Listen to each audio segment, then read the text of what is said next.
Welcome to Jumbo IS and welcome to our lecture series called Daily MCQ Practice. In this lecture series, we cover a particular day's current affairs through a set of 4 to 5 MCQs. The idea behind this lecture series is very simple. We want you to revise your current affairs because current affairs are very important. But we want you to do that revision from the much needed MCQ practice because MCQ practice would come in really handy for your prelims examination this year. It is very important to practice enough MCQs before appearing for prelims examination because you won't be able to clear your prelims examination if you haven't practiced MCQs. No matter how much you have read up, how much syllabus you have covered, how many revisions you have done, it won't matter if your revisions do not include MCQ practice. And since current affairs form the important portion of prelims examination, around 40 to 50% of the questions are directly or indirectly related to current affairs. Therefore, this lecture series specifically targets current affairs. Okay, it specifically targets current affairs. Every day we cover 4 to 5 MCQs from that day's current affairs. And though 4 to 5 MCQs might seem like little effort right now, but these 4 to 5 MCQs would add up to more than 1200 MCQs. Yes, more than 1200 MCQs, and that too just from the topic of current affairs. I'm not talking about other topics. Just from current affairs, you would have practiced 1200 MCQs. You wouldn't have to worry about your current affairs portion while giving your prelims examination, provided you were consistent, regular with this lecture series. So make this lecture series a part of your daily routine. Alright, enough of the introduction. Let's straight away jump into this session, starting with question number 1. Consider the following statements regarding di-ammonium phosphate. It is a compound fertilizer that provides two major nutrients, phosphorus and potash. It is the most consumed fertilizer in India. Price of DAP in India is controlled and its MRP is statutorily fixed at rupees 1350 per bag. Okay, so listen. India or farmers in India use a lot of fertilizers. Okay, we use fertilizers in our farming operations. So the most consumed fertilizer in India is urea. Okay, now urea is a simple fertilizer. The second most consumed fertilizer in India is DAP. Okay, DAP is a compound fertilizer. Now, what's the difference between a simple fertilizer and a compound fertilizer? Well, a simple fertilizer provides just one nutrient. Okay, so urea, being a simple fertilizer, just provides nitrogen. It only provides nitrogen. It provides one nutrient. But DAP is a compound fertilizer, and compound fertilizers provide more than one nutrient. Okay, so DAP provides nitrogen and phosphorus, right? So it is a compound fertilizer. So simple fertilizers are those fertilizers that provide only one nutrient. Compound fertilizers provide more than one nutrient. So urea is a simple fertilizer, DAP is a compound fertilizer because it provides two nutrients to plants, nitrogen and phosphorus. All right. Now, it is a compound fertilizer that provides two major nutrients, phosphorus and potash. Absolutely false. Nitrogen and phosphorus. Okay. It is the most consumed fertilizer in India. No, it is the second most consumed fertilizer. The most consumed is urea. So this is also false. Price of DAP in India is controlled and its MRP is statutorily fixed at rupees 1350 per bag. Now listen to me carefully. Look, as far as urea is concerned, because most farmers prefer urea, government has statutorily fixed the price of urea. No seller can charge more than a particular amount for urea. Government has fixed the MRP of urea. Okay? No seller can charge more than this MRP to farmers. So the price of urea is controlled. But all non-urea fertilizers, those fertilizers that do not have urea, which includes DAP, which includes muriate of potash fertilizers, their prices are decontrolled. On paper, government cannot fix their MRP. Okay, so price of DAP in India is definitely 1350 per bag, but it is not controlled, it's decontrolled, and its MRP is not statutorily fixed. Urea's MRP is statutorily fixed. So no statement is correct. All right. Question number 2. Which of the following statements are correct regarding Export Inspection Council? It was established under Ministry of Finance under Section 3 of the Export Quality Control and Inspection Act 1963. It is the official export certification body of India. EIC certification system is not recognized by regulatory bodies of EU, USA, Japan. Okay. So look, India wants that its exports should be well received in other countries. Okay. Generally, big countries, well developed countries reject exports from developing countries because they feel that they are not of proper standards. Okay. That is why exports from developing countries require certification that they are of proper standards before exports. Now, in India, that body, that authority that provides these certification is Export Inspection Council.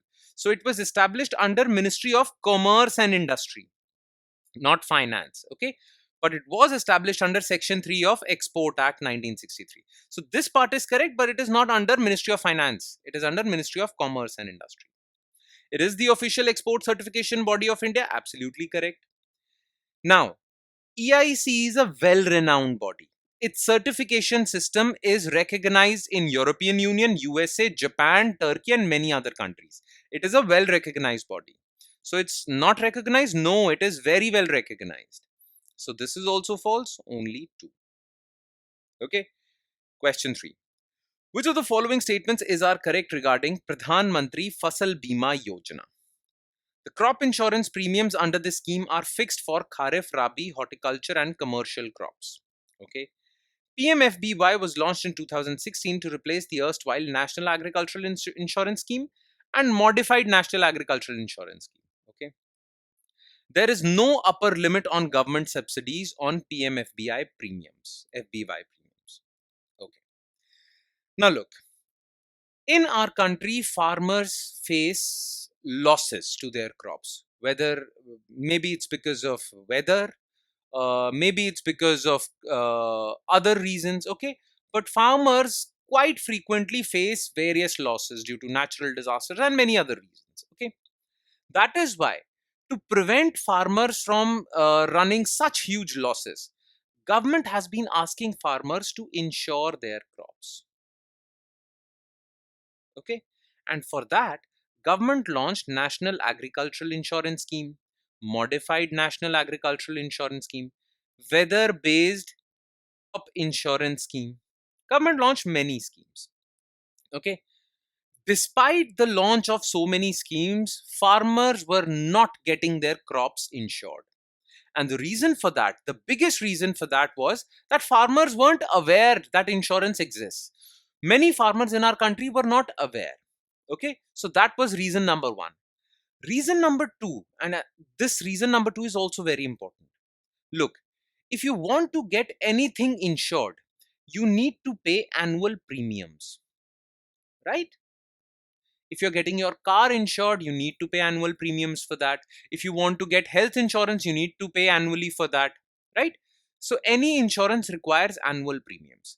Now, farmers felt that all crop insurance schemes have very high premiums. Despite the fact that government was providing subsidy on those premiums, still farmers felt that these premiums were quite high. And because of that, farmers were not opting for these insurance schemes. Therefore, to solve for this problem, government launched PM Fasal Bima Yojana. Under PM Fasal Bima Yojana, the premiums that farmers have to pay to insurance companies are fixed. It's 2% for Kharif crops, 1.5% for Rabi crops, and 5% for commercial and horticultural crops. And these premiums are fixed. Yes, insurance company might charge 10% premium, but the government says that farmers will pay 2% and the remaining 8% would be paid by the government. Okay, so government would pay the balance, but farmers would only pay 2%, 1.5%, 5%. Now the premiums became affordable, and since the launch of Pradhan Mantri Fasal Bima Yojana in 2016, crop insurance coverage in India has increased dramatically. Okay, so the crop insurance premiums under this scheme are fixed for Kharif Rabi horticultural crops. Absolutely correct. PMFBY was launched in 2016 to replace erstwhile National Agricultural Insurance Scheme, Modified National Agricultural Insurance Scheme. Absolutely correct. It replaced these two schemes. And there is no upper limit on government subsidies. Absolutely correct. If insurance companies are charging 20% premium, then farmers have to just pay 2% or 1.5%. The remaining balance will be paid by the government. So government has no upper limit on this. This is also correct. Okay. And last but not the least, consider the following statements regarding some agri-tech initiatives by the government. Yield estimation system using technology, yes tech, uses remote sensing technology for estimation of crop yields. Weather information and network data systems aims to generate hyper-local weather data for the aid of farmers in India. Okay, so look, government has launched many tech initiatives to help the agricultural sector. One such initiative is Yes Tech. What it does is it uses satellites, remote sensing satellites, to estimate the yield of different crops on different pieces of land. Okay, so that government can come out with a good policy, because government needs some information for creating a good policy for agricultural crops. Okay, one such information is yield estimates. So government is using this technique. The other thing is for farmers. Wind system is for farmers. Okay, farmers need hyper local data for at their village level for their weather. Okay, hyper local weather data, so that they can plan ahead. Okay, if there is an impending natural disaster that is about to come, farmers can plan ahead. If there is high rainfall expected in a couple of days, farmers can plan ahead. Okay, so they need hyper local village level data. For that, government is establishing automatic weather stations, okay, at block panchayat level, automatic rain gauges at panchayat level, village gram panchayat level. Okay, so that they can generate hyper local data for farmers, so that farmers can plan ahead. So this is also correct. Both statements are correct. And with that, we conclude today's session. Thank you so much for watching, everyone. And please do not forget to revise this lecture as well. Now, by revision, I mean take a look at detailed written explanation of each and every MCQ discussed above. Okay, these explanations are provided in our notes, and these notes are available on our Telegram channel. Now, the link to our Telegram channel is provided in the comment section below this video. You just have to click on that link and you can download our notes, and then spend the necessary 5 to 10 minutes revising the explanation of each and every MCQ discussed in this lecture. Okay, so I'm hoping you'll do that. And on that note, I'll be signing off. Thank you so much, everyone.